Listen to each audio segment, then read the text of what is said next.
Yo, what's happening, people, and welcome back to the Tiki Taka podcast, where you're going to hear hot takes, unbiased opinions, and hopefully have a couple laughs along the way. Yes. And it was FA Cup this weekend. Obviously, Arsenal didn't play, which was actually quite relaxing. Yeah, it's There was quite peaceful. Yeah, it was like Change of pace. didn't have to worry or stress too much about getting through or getting our 3 points or whatever. But a couple of teams did go out. Chelsea obviously lost to Brighton. Chelsea fans starting to realise that Grass might not be greener. their club might not be what their club was. The Chelsea philosophical debate of we've just lost ourselves and we're not who we once were. I look at where things used to be, and that's some of my favorite. What did my struggle doesn't have to be the same. Yeah. Struggles don't have to be the same. Oh, you man are struggling, and you're gonna have to. Chelsea fans having philosophical debates. That's some of my favorite. It's not even like when United fans do it. It's funny, but you know what? United do have a quote unquote style of play, electric wingers, balls in the box type stuff. For Arsenal fans, we have our pretty football, all this kind of stuff. But for Chelsea fans to start saying like psychologically, our philosophy of the club is different. Their style of play is winning. That's how Chelsea fans view a style of play. They don't believe in processes. They don't believe in managers taking time. Their style of their whole philosophical thing is just the fact that the club is no longer cutthroat. Yeah. They hate the fact that 60, 70 million pound signings of a season ago who have flopped are still here. Yeah. Chelsea fans, this is not my club. This is not who I used to know. Sign a striker. Just get another one. Yeah. In January, we need a striker. Go buy another. That's it. Just get another one. That's just how it works for Chelsea fans. But not anymore. They went to Brighton, team that they've ransacked for years gone by, and they got moved to. They have to go there again on Friday. And Tottenham had a bad couple of days. They went to Anfield, to say the least. Yeah, they got absolutely slapped 4-0. I think Tottenham going out of that cup and losing that semi-final was not unforeseen. Yeah. Everybody predicted that, but even a 4-0 is very. I mean, that's all they had to do was not lose by 3 or 4. Yeah, I think that's all they had to do to lose save 2-0. Yeah, to save some on exactly to save some sort of face of like we gave it all, we tried hard, we've made improvements. Was to not go and completely make it look like the first leg tie was null and void. Yeah, because there was a lot of hype after that game. Yeah. Bergvall was getting, rightfully so. Bergvall was getting his plaudits, and there was all of this and that. Solanke, Kinski, and And now Kinski, it's looking quiet. Very quiet. I mean, they hold 4 at Anfield. They get knocked out as expected, and then they go to Villa in the save your season game. But did you expect them to win? No, of course not. I never expect. Yeah, It's Tottenham. Yeah, but that is the save your season game. I thought this one was you go and beat Villa. You're in the next round in the FA Cup. There's no Arsenal. There's no Liverpool. There's no Chelsea, who are all 3 of Tottenham's bogey teams. All 3 teams that Tottenham will consistently lose to. All 3 of them are out. I think, and this is crazy to say because of how long Tottenham haven't won at Anfield. But I just knew the 5:30 at Villa Park was never going to go in Tottenham's favour. I knew 3 days after. Yeah. Maybe there is the 3 days afterwards bit that you have to add in, but I just thought it was almost like as dead a cert as the Liverpool one. Yeah. No. And that's what I genuinely think, because I was saying that they could maybe get a draw and hopefully something could happen in the Liverpool game. And you know what? I thought it would have been as dead a cert, but then I saw the Villa team sheet and it looked like they were missing a lot of players. There was no Onana. Yeah. Konza went out early. Konza went off in. Camera is still playing at centre back. They'd Garcia, right back, who I've seen get cooked. Less said about Jacob Ramsey, the better. I just no Ollie Watkins. Daniel Marlin played up top. Yeah, you're kind of right. In midfield with Tielemans, and I expected Tottenham to lose, but I kind of knew that the Anfield one was just no chance. Good. Yeah. I mean, as you say, it does sum up about a couple of days for Tottenham to be out of both cups in the manner in which they've gone out of them, and now all hope lies on the Europa League. It's kind of funny that Chelsea in the same boat, even Arsenal in the same boat. There's a lot of clubs who, even City, to be fair, you can say in the same boat, whose season is like very simplified now. Yeah. Very like Tottenham, you just have to win the Europa League to salvage anything from this season. Gets you Champions League football. Yeah. You Gets just you a trophy. yeah. It not can mask over everything that's gone on this season, but it's the only No, I thing. genuinely can. It's the only thing that will have any sort of redeeming quality. Because after this season, if you can say you're playing Champions League football next year, you've bumped out someone else. that's masked over everything. Yeah. Now players want to come. You're playing Champions League football. Is it potentially 5 teams plus the plus the Europa League winner? Or like if the Europa League winner is English, it goes back to 4 teams because there'll already be. I'm not actually sure. I have a feeling that we can't have 6 teams in the Champions Yeah, we League, can't. surely, That just right? sounds like that's never been done before. And it was even. I don't even think Italy had. Is it Inter, AC, Atalanta, Juve, Bologna? Bologna? That was it. Yeah. Yeah. There was no other Italian team in the. Yeah. Napoli won in Champions League. No. Lazio in Europa. Yeah. So yeah, I don't think you can have 6. Okay. And Italy were the ones who got the extra place last year, right? Yeah. But it's the same thing for. So yeah, they will knock out whoever comes 5th. Oh, that would be funny though. Can you imagine Chelsea? Same for Man United, obviously, as well. Yeah. Who I actually think will have a better chance. Of winning, yeah. Can you imagine if Chelsea or whoever turn it around? Yeah. And you know, Man United did it to Chelsea last year. Yeah, pipped them and Chelsea were meant to be in the Europa. United won FA Cup. Chelsea have to go play conference. Yeah. So now Chelsea make Champions League. It gets kind of spooky. But it's techie. For Tottenham, Europa League, that's it, man.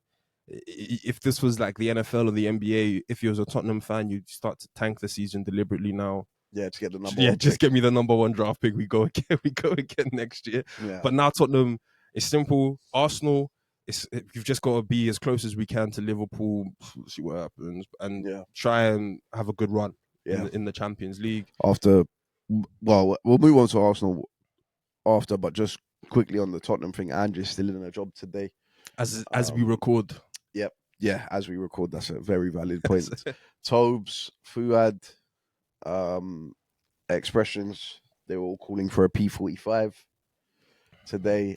What do you think? I said after we lost to Leicester, like that for me, if I was a Tottenham fan, that's enough. We've just lost to Ruud van Nistelrooy, who's a bit of a chump, at home to a team below us. We're meant to be in a relegation fight. Leicester have come here and picked up 3 points off of us. You then go and but then you're holding on to the cups. You're going to get slapped at Anfield. You're going to get knocked out by Villa. I don't know what more there is now. There was the saving grace of the cups. I agree. I always thought he would make it to the Liverpool semi-final. Now he's obviously out of that one. He's out of the Villa one or the FA Cup. I don't actually think... I think Ange is very, very, very close to losing his job. Very close. Yeah. But I don't actually think that Ange will lose his job in the next week or 2. And the only reason I say that is because if he loses to Man United, bro. Oh, that is true. It's going to sound complicated. Ange, I do think, is a 3-0 loss to anybody away from losing his job. Yeah. But I think he would... should have been 4-0 down at half time. I think he will do just enough to see it to the next week until the next player comes back from injury. Only because I think if Levy does get rid of Ange, there's no shield for Levy anymore. Yeah.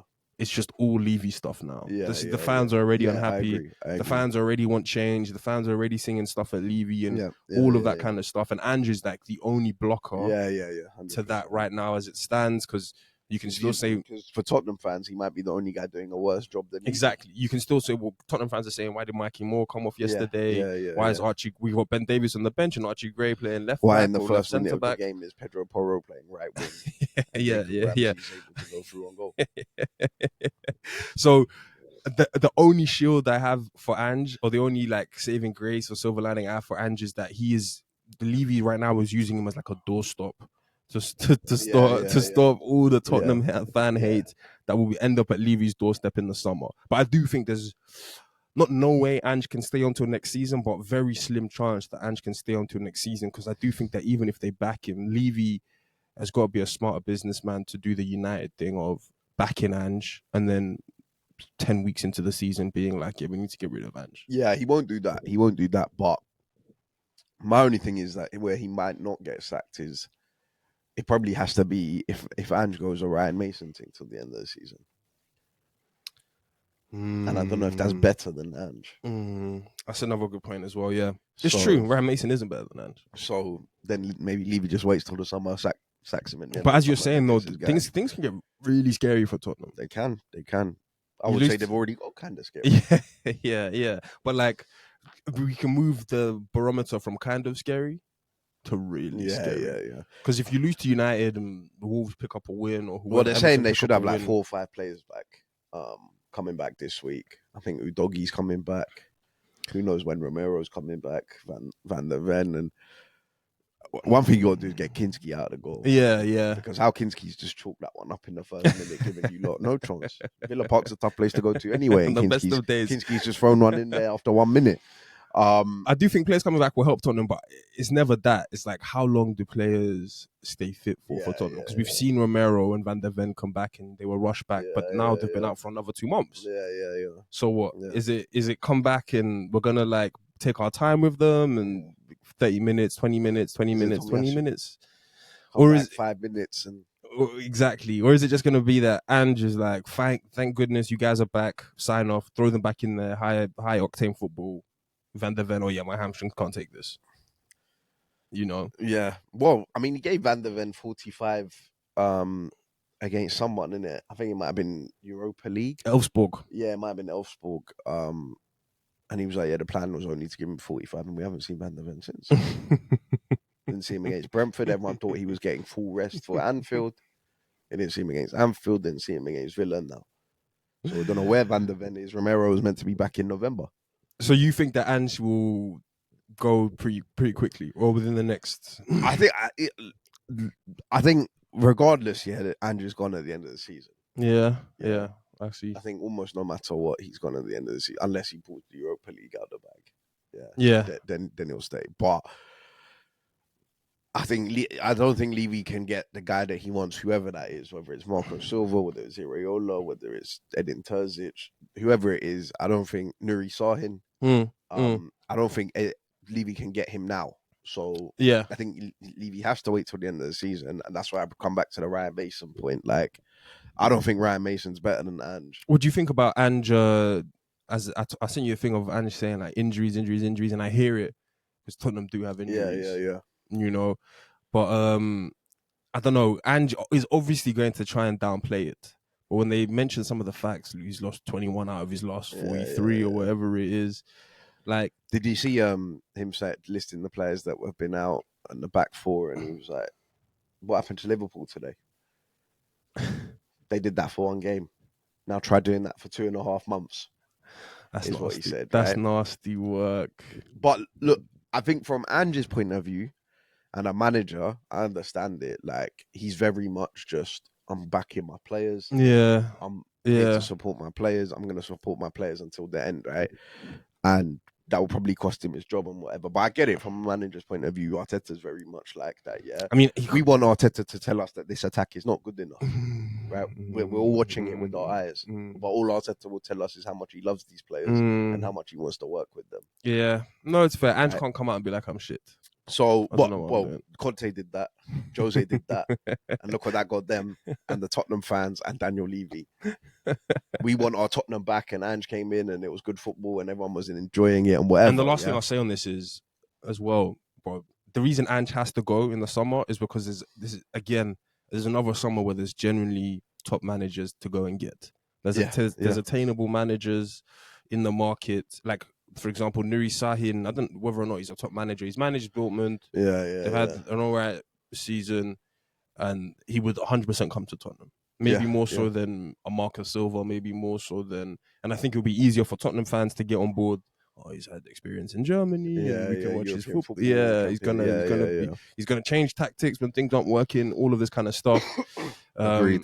There's managers out there for Tottenham to get, so they shouldn't even. Kieran McKenna. Yeah, I was just about to say, if Ipswich go down, for example, I think Kieran McKenna will take the Tottenham job to stay in the Premier League, to continue his philosophy, all this kind of stuff. Yeah, so Tottenham shouldn't come back, or Levy shouldn't come back with that wasn't really much in the market, and I just would rather. No, well, Levy doesn't do that. He's not Ineos. He's not some clowns, some absolute joke men running a football club. Levy, when it's time to sack someone, he sacks them. When it's time to bring the guy in, he brings the guy in. Yeah, he's good at the New Hope. He's a good football owner. He's good. He's good at the. Oh, this is New Hope. You guys should Gary believe Neville in. called him one of the best football operators. That is true, though. They So said when Levy wants to get his money for a player, he gets his money. they said that he turned the club around from 400 mil to a bill, profits or revenue or whatever it was Come on, now. a year. That's a good football operator, right? Yeah. For a club like Tottenham, Yeah. guys are going to compare it to Arsenal and whatever. The Kroenke'S should be spending more money because we're a big club that's used to winning things. But is he a good football operator or just good businessman who owns or directs a football club? I think Tottenham fans like the stadium that they're going to every week. I think Tottenham fans like the fact that they can spend 60, 70 million on players. I think they weren't doing that before. I think Tottenham fans like the fact that they had Champions League football consistently, which they've never had before. Yeah, it's a 50-50. Because even the 67. No, I'm gonna come across as like Levy's biggest fan on these apps. Yeah. I don't think Levy's like if I'm brutally honest, I would hate to have Levy as my football owner, yeah. Yeah. But like I don't think Levy's that much worse than the Kroenke'S, if I'm being real, bro. I think where Arsenal's expectations are, and for what the Kroenke'S have done since they bought the club, and what Tottenham's expectations are, and what Levy's done for Tottenham, I think there's a conversation to be had there. I agree with you, but I don't put as much fault on the Kroenke'S anymore. I used to, and maybe I'll come across as the Kroenke'S' biggest lover.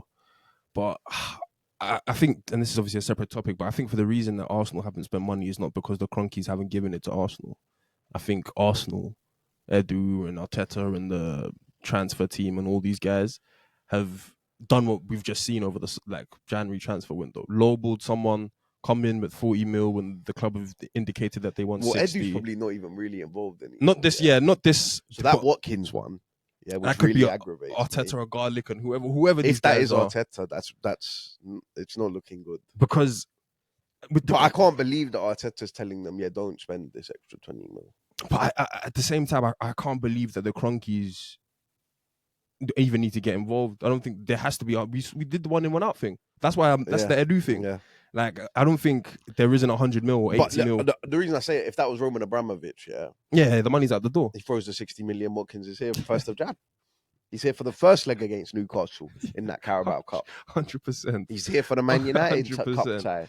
100%. Right? And I feel like the Kroenke'S, and I hear your point, because 20 mil to the Kroenke'S, surely you can just go to 60. So I think the Watkins one, maybe there's a bit of Arteta and this Jason Ato guy or whoever it is feeling like if we get Watkins, then it's Watkins and Havertz and that's it. But it's not even like an FSG thing where like every time Liverpool are linked with a player, it's always come out that they just don't want to afford that or they can't go up to that price or whatever Real Madrid or whoever the club is, Chelsea have put down for the player, Liverpool just can't match. We never really get those reports. Every summer or every window, Liverpool fans keep hearing next window, FSG are re-looking at the books and all this kind of stuff.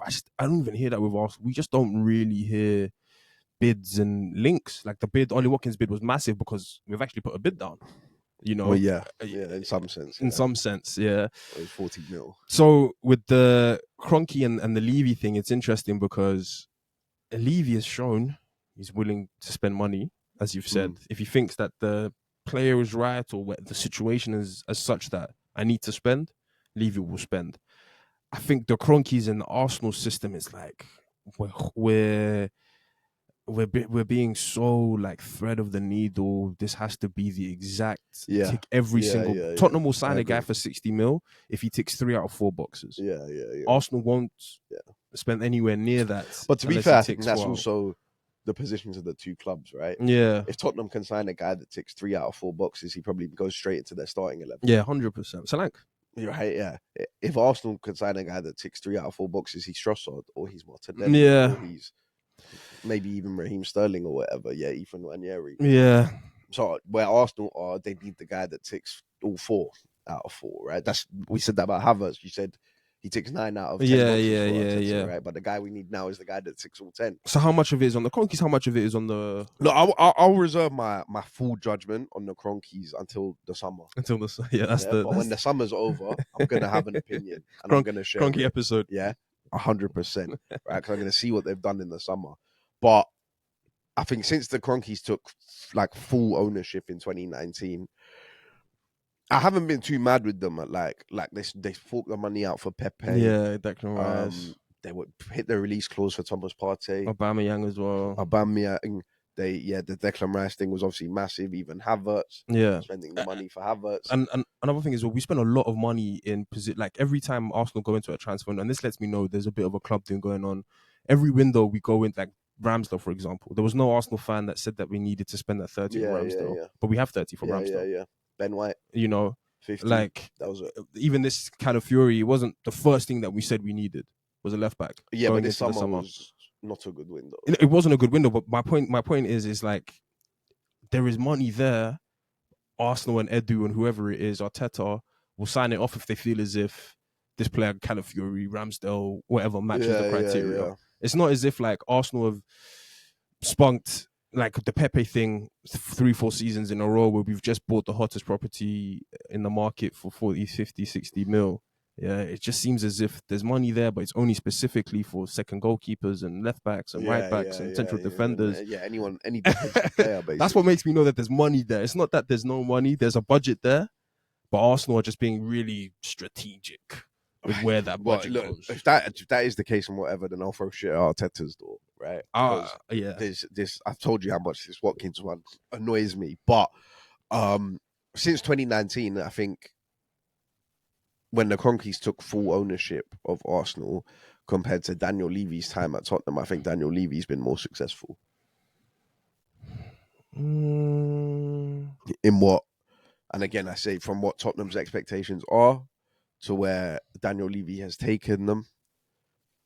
They're now confirmed Big Six. They're stamped that. But they were stamped before 20. Well, you're saying when Levy took over? Yeah. From when they both had No, fair. Or whatever. I don't know because for Arsenal, I think their expectations and for me to call Kroenke successful is winning majors, because Arsenal are a big football club. It's a really tough question because it's like Tottenham have had success for sure since Levy has come on, as in terms of growing as a football brand, growing as a football club, growing in stature within the league, and Champions League final. All this kind of stuff. But they actually don't really have many footballing credits to their name, and I'm not even just talking trophies.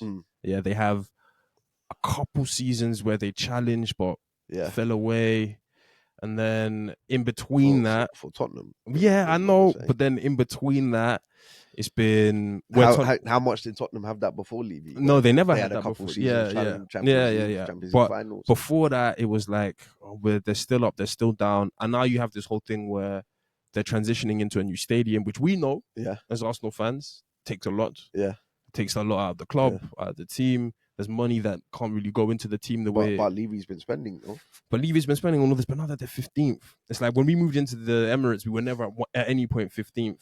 And you couldn't. And the thing is, like, as an Arsenal fan, but we're not Tottenham. That shouldn't be our expectation. No, but as an Arsenal fan, it's funny because we can see Tottenham's growth, quote unquote, because they never had that stadium before. Yeah. They never had, consecutive Champions League performances. Sorry, season, like the time in the Champions League before Europa League or whatever it is.